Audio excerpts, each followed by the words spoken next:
दोस्तों मैं आपको खुशामदीद कहता हूँ हमारी यूट्यूब चैनल जिसका नाम है तफ़े नफ़ी। और आज हम ज़िक्र करने जा रहे हैं अनार के बेशुमार फ़ायदों के बारे में। दोस्तों मेरी आपसे गुजारिश है कॉपी पेन हाथ में लेके बैठें, क्योंकि मैं आपको अनार के इतने सारे फ़ायदे बता रहा हूँ, हो सकता है इससे पहले आपने कभी ना सुने हों। दोस्तों वैसे तो अनार के बेशुमार फ़ायदे हैं, कमोबेश 500 से ज़ायद बीमारी अनार के इस्तेमाल से ख़त्म होती हैं। लेकिन आज अल्लाह के फ़ज़ल से हम कुछ बता रहे हैं जिनमें आप कॉपी पेन लेके बैठेंगे तो अल्लाह की ज़ात से उम्मीद है कि अगर हम जो भी आपको बताएंगे उसको फ़ॉलो करेंगे तो इंशाअल्लाह आपको शिफ़ा हासिल होगी। दोस्तों अगर कुछ भी इसकी बारे में जानकारी आपको हासिल कराने से पहले आपको बता देना चाहता हूँ कि अनार को बहुत सारे नबियों ने पसंद फरमाया है, हत्ता कि हमारे नबी अकरम सल्लल्लाहु ताला अलैहि वसल्लम ने भी अनार को पसंद फरमाया। और इसको हज़रत अली से खाना भी साबित है और बहुत सारे सहाबा इकराम रिज़वानुल्लाह अलैहिम अजमाइन से खाना साबित है। तो आइए आज जानते हैं अल्लाह के फज़ल से इसके बेशुमार फ़ायदों के बारे में। बिस्मिल्लाहिर्रहमानिर्रहीम। अल्लाह के नाम से शुरू जो बहुत मेहरबान निहायत रहम वाला। दोस्तों हमारे देश में अनार का पेड़ सभी जगह उगाया जाता है। अफ़गानिस्तान और भारत के उत्तरी भाग में पैदा होने वाले अनार बहुत ज़्यादा अच्छे किस्म के होते हैं। दोस्तों अनार के पेड़ कई शाखाओं से युक्त 6 मीटर तक ऊंचे होते हैं और इसकी छाल चिकनी, पतली, पीली या गहरे भूरे रंग की होती है और इसके पत्ते कुछ लंबे और चौड़े होते हैं और फूल नारंगी या लाल रंग के और बाज़ औक़ात कभी कभी पीले और 5-7 पंखुड़ियों से मिले हुए 3-4 गुच्छों में होते हैं। दोस्तों अनार के फल गोल और लगभग 2 इंच के व्यास के होते हैं और इसका फल छिलका हटाने के बाद सफ़ेद या लाल रंग या गुलाबी रंग के रसीले दाने होते हैं। दोस्तों अगर रस की बात की जाए तो ये फल मीठा, कुछ खट्टा और 3 तरह का होता है। दोस्तों अनार का इस्तेमाल फल ही नहीं बल्कि इसका पेड़ भी मुख्तलिफ़ अक़साम की जड़ी बूटियों से भरपूर होता है। दोस्तों फल के मुकाबले इसके अनार की कली और छिलके में ज़्यादा गुण पाए जाते हैं। दोस्तों अनार का छिलका लाल, हरा और इसका दाना लाल और सफ़ेद होता है। अगर जायके की बात करें तो दोस्तों अनार का फल खट्टा, मीठा, फीका होता है। और इसके स्वादों की बात की जाए तो इसका पेड़ जो भारत के हर जगह आपको मैसर हो जाएगा। ख़ास तौर से पंजाब और अफ़गानिस्तान की तरफ का अनार ज़्यादा मीठा होता है। दोस्त के अगर तासीर की बात करें तो अनार का फल कुछ ठंडा और मीठा होता है और इसकी अगर आप तादाद लेना चाहें तो आप 20 से 25 मिलीलीटर तक इसका इस्तेमाल कम से कम कर सकते हैं और ज़्यादा से ज़्यादा आप 300 ml तक इसका रस ले सकते हैं।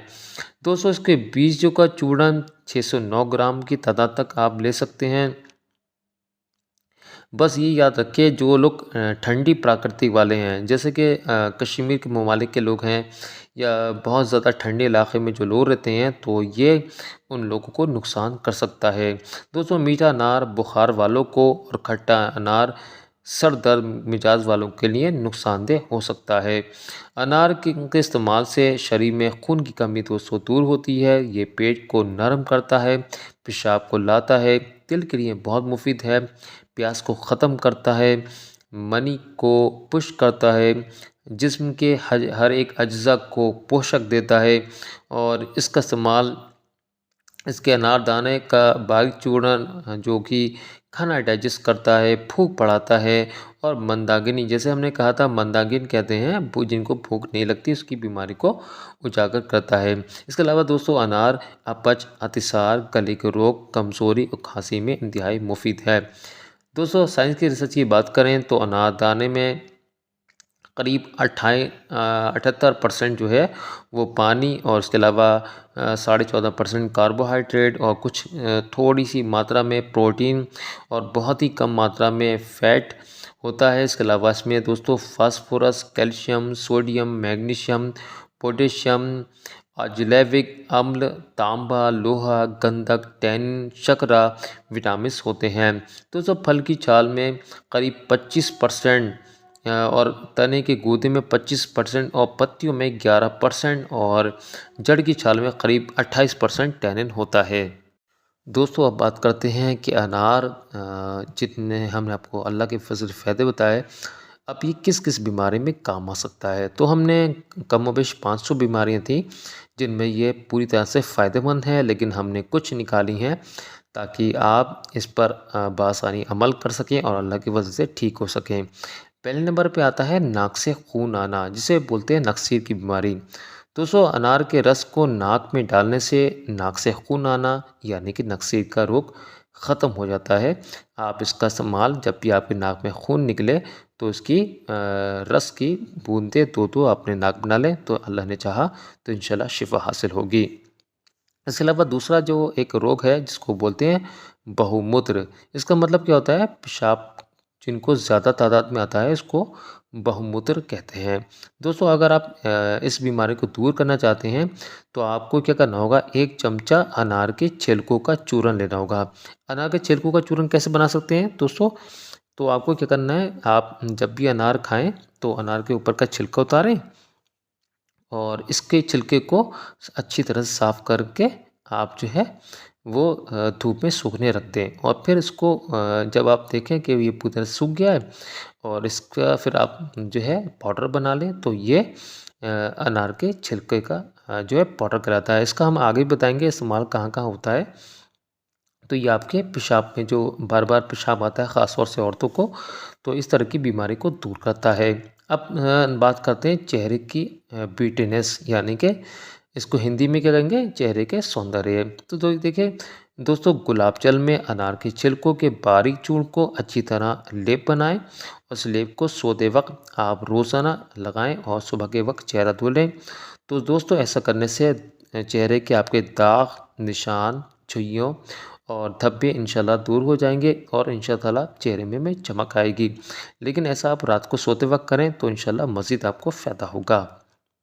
इसके अलावा से दोस्तों, अगर आपके दांतों से खून आता है तो आप अनार के फूल जो है छाया में सुखा लेंगे और उसको बाद में बारीक पीस लेंगे और इसे मंजन करेंगे तो इंशाल्लाह 2 या 3 बार सिर्फ मंजन करने से ही इंशाल्लाह दांतों से खून आना आपका बंद हो जाएगा और आपके दांत और मसूड़े इंशाल्लाह मजबूत होंगे। इसके अलावा दोस्तों, अगर किसी को उल्टी होती है तो आप अनार के बीजों को पीसकर उसमें थोड़ी सी काली मिर्च और थोड़ा सा नमक मिलाकर खाएं, तो इससे पित्त से होने वाली उल्टी और घबराहट में आराम मिलता है। अनार का रस पीने से जो हमारी ख़वातीन बहनें हैं जो हामिला हैं या प्रेग्नेंट हैं या गर्भवती कह लें, तो उनकी उल्टी में भी इनको फ़ायदा होता है और उनकी उल्टी ख़त्म होती है। दोस्तों अनार का रस शहद में मिलाकर चाटने से भी उल्टी आना बंद हो जाती है।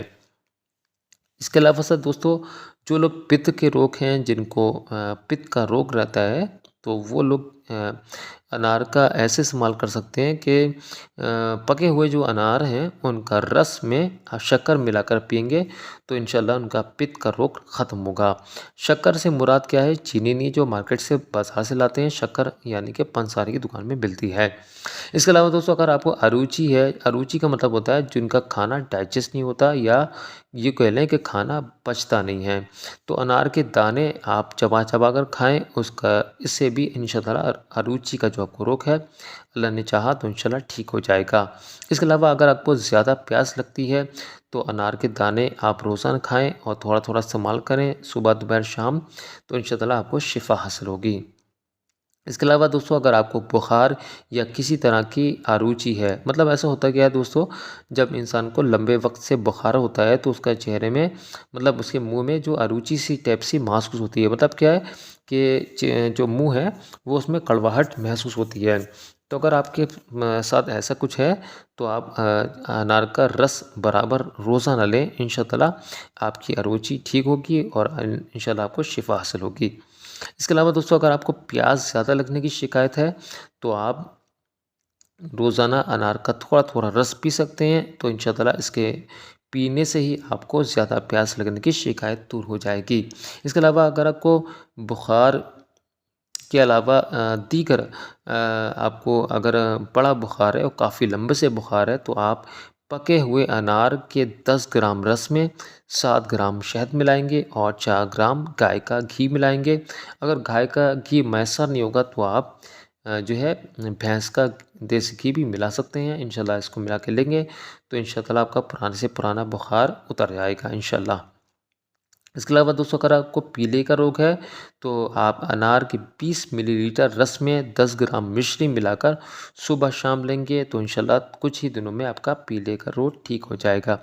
लेकिन ये याद रखें, मैंने जैसे कहा कि मिश्री आपको पंसारी की दुकान में मिलेगी। मिश्री से मुराद जो है आपकी चीनी नहीं है जो आप चाय में डाल के खाते हैं।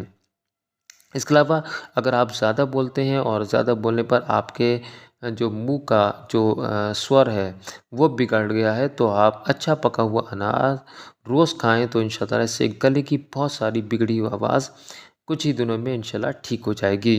इसके अलावा अगर दोस्तों अगर आप में से किसी की बेगम या लड़की के अगर कोई मसले आते हैं, ख़ास तौर से देखा जाता है ये मैं कहना नहीं चाहता लेकिन टॉपिक का हिस्सा है तो कहना पड़ रहा है कि ज़रूरत भी है आप में से बहुत लोगों को कि कुछ होता है, कुछ औरतों के जो पिस्तैन होते हैं वो ढीले ढाले होते हैं और वो टाइट नहीं होते। उसके लिए लोग बहुत बहुत पैसा भी बर्बाद करते हैं, ख़ास तौर अपनी बीवी के लिए।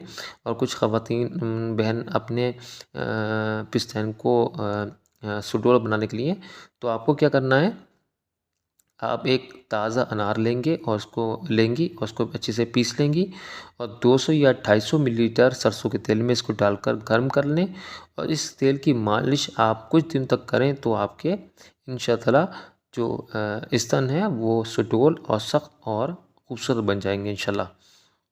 इसके अलावा दोस्तों जिन लोगों के पेशाब में धातु आती है, ये याद रखें, इसको बीमारी बोलते हैं मूत्राघात।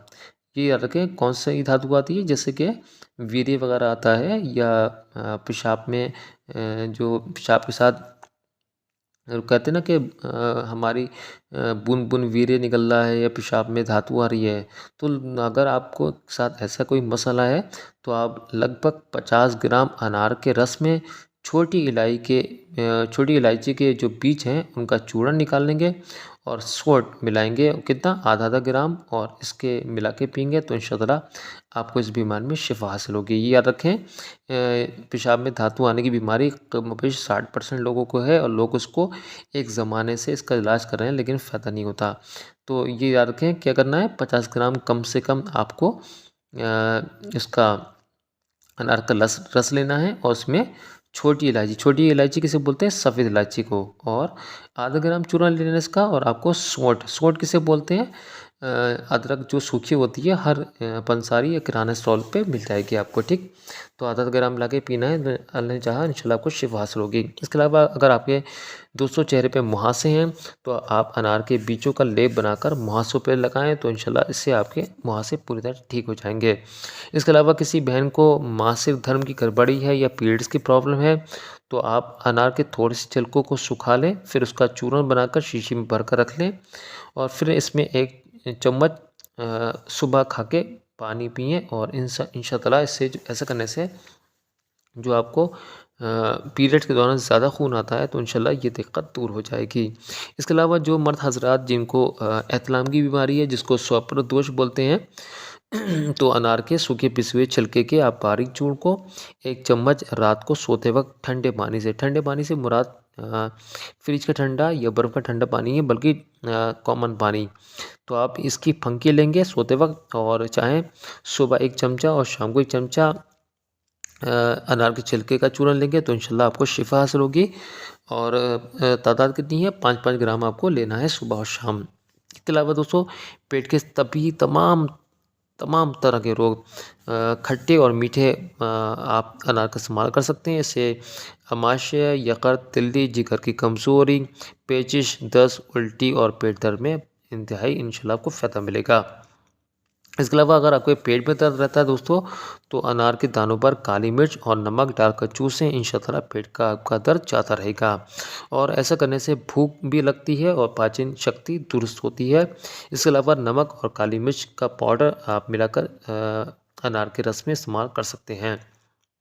दोस्तों जिन लोगों की दिल की धड़कन बहुत तेज़ होती है तो वो अनार के ताज़े पत्तों को 10 ग्राम की तादाद में पीसेंगे और उसमें 100 मिलीलीटर पानी मिलाकर इस्तेमाल करेंगे तो इंशाअल्लाह उन ऐसा करने से सुबह और शाम अगर लेंगे तो इंशाअल्लाह ये दिक्कत भी जाती रहेगी। अल्लाह की ज़ात से उम्मीद है आपको हमारी ये ऑडियो पसंद आई होगी। रात का पहर है तो ऑडियो अपलोड करने में कुछ दिक्कतें आ रही हैं और सबसे बड़ी बात यह है टाइम नहीं मिल पा रहा है तो मजबूरी में रात का वक्त चुना है ताकि इस दौरान सारा काम हो जाए और जो भी मज़ीद नोटिफिकेशन इंशाल्लाह आपको देनी है वो जल्द जल्द जल्द आप तक पहुंच जाए। तो दीजिए मुझे इजाज़त। अल्लाह हाफ़िज़।